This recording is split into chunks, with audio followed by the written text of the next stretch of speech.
নমস্কাৰ বন্ধুসকল। NRCক লৈ কিন্তু অসমত একো হোৱা নাই। অসমত না হুলস্থুল হৈছে, না ক'ৰবাত বিক্ষিপ্ত ঘটনা ঘটিছে, একোৱেই হোৱা নাই। একদম শান্তি পৰিৱেশ অসমত এতিয়া বিৰাজ কৰি আছে। কিন্তু তাৰ পৰিৱৰ্তে ইম্পৰ্টেণ্ট কথাটো হ'ল কি, পশ্চিমবংগত থকা এগৰাকী দিদি, যাক আমি কওঁ মমতা দিদি, মানে পশ্চিমবংগৰ মুখ্যমন্ত্ৰী মমতা বেনাৰ্জীৰহে মূৰৰ চুলি জ্বলিছে। NRCৰ দ্বিতীয় খচৰা প্ৰকাশ কৰাৰ পাছত 40 লাখ মানুহৰ নাম বাদ পৰি গ'ল। তাত ইমান এটা ডাঙৰ হুলস্থুল কৰিবলগীয়া কোনো প্ৰয়োজন নাই। 40 লাখ মানুহৰ ভিতৰত প্ৰকৃত ভাৰতীয়ৰ নামো বাদ পৰি আছে।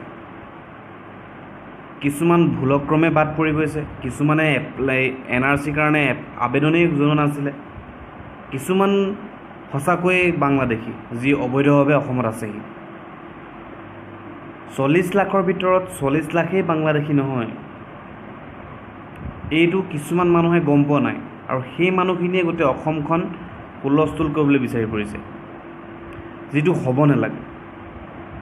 আৰে মমতা দিদি, আপুনি পশ্চিমবংগত দিদিগিৰি দেখাওক না, অসমত কিয় দিদিগিৰি দেখাই আছে?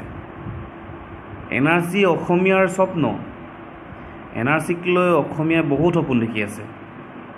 NRCখন সম্পূৰ্ণ যেতিয়া হ'ব, যেতিয়া চূড়ান্ত যেতিয়া তালিকাখন প্ৰকাশ পাব, তেতিয়া কিমানখিনি বাংলাদেশী সঁচাকৈ অসমত আছে সকলোখিনি গম পোৱা যাব। তাক লৈ আপুনি ভয় কৰাৰ প্ৰয়োজন নাই নহয়। আপুনি সেইখিনিক লৈ কিয় ৰাজনীতি কৰি আছে, অসমখন হুলস্থুল কৰিবলৈ বিচাৰিছে? আপুনি আপোনাৰ দিদিগিৰি পশ্চিমবংগত দেখাওক, সেইবোৰ কৰক।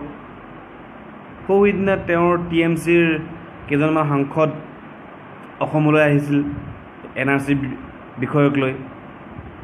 তেওঁলোকক শিলচৰৰ বিমানবন্দৰতে আমাৰ অসম আৰক্ষীয়ে বাধা দিলে, তাকে লৈ হুলস্থুল। আৰে দিদি, NRCৰ জৰিয়তে NRC দ্বিতীয় খচৰা প্ৰকাশ পোৱাৰ পাছত অসমীয়া মানুহেই হুলস্থুল কৰা নাই। অসমত থকা বেংগলী, বঙালী, মুছলিম, হিন্দু কোনেও হুলস্থুল কৰা নাই। আপোনাৰ কিয় গা জ্বলি আছে? আপোনাৰ কাম ইয়াত নাই, আপোনাৰ কাম পশ্চিমবংগত।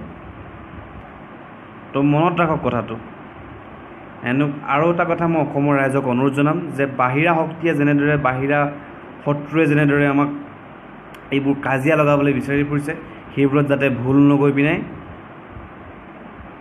অসমখন শান্তিৰে থকাত যাতে সহায় কৰে, ইয়াকে মই অনুৰোধ জনাম। আৰু NRCৰ পৰা যিসকল লোকৰ নাম বাদ পৰিছে, তেওঁলোককো এটা কথা কওঁ, আপোনালোকৰ ভয়ৰ কোনো কাৰণেই নাই। আপোনালোকে পুনৰ আবেদন জনাব পাৰিব। ইয়াৰ বাবে বিভিন্ন নীতি নিয়ম আছে, আপোনালোকে সেইখিনি ফ'ল' কৰিব। সেইখিনি হ'লে আপোনালোকৰ নাম পুনৰ NRCত আহি যাব। তাৰ লগতে কিছুমানে এতিয়াও আবেদন কৰা নাই, সেইসকলকো মই অনুৰোধ জনাইছোঁ যে আপোনালোকে অতি সোনকালে আবেদন কৰক, কিয়নো এইখন NRCয়ে অসমৰ ভাগ্য নিৰ্ধাৰণ কৰিব যে অসমত অসমীয়াগিৰি চলিব নে আন কিবা চলিব। তো ধন্যবাদ সকলোকে জনাইছোঁ। আৰু NRCক লৈ যাতে বাহিৰা শক্তিয়ে আমাৰ ইয়াত উচ্ছৃংখল পৰিস্থিতি সৃষ্টি কৰিব নোৱাৰে, তাৰ বাবে সকলোকে মই অনুৰোধ জনাইছোঁ। এই সকলোবোৰ যাতে আপোনালোকে ধ্যান দিয়ে। ধন্যবাদ। আৰু ভিডিঅ'টো যদি কেনেবাকৈ অলপ ভাল লাগিছে তেনেহ'লে লাইক কৰিব, আৰু কিবা ক'ব থাকিলে মোক কিন্তু কমেণ্ট কৰিবলৈ কিন্তু নাপাহৰিব। আৰু চেনেলটো ছাবস্ক্ৰাইব কৰি দিব, সেইটো যে একেবাৰে নাপাহৰিব। ধন্যবাদ।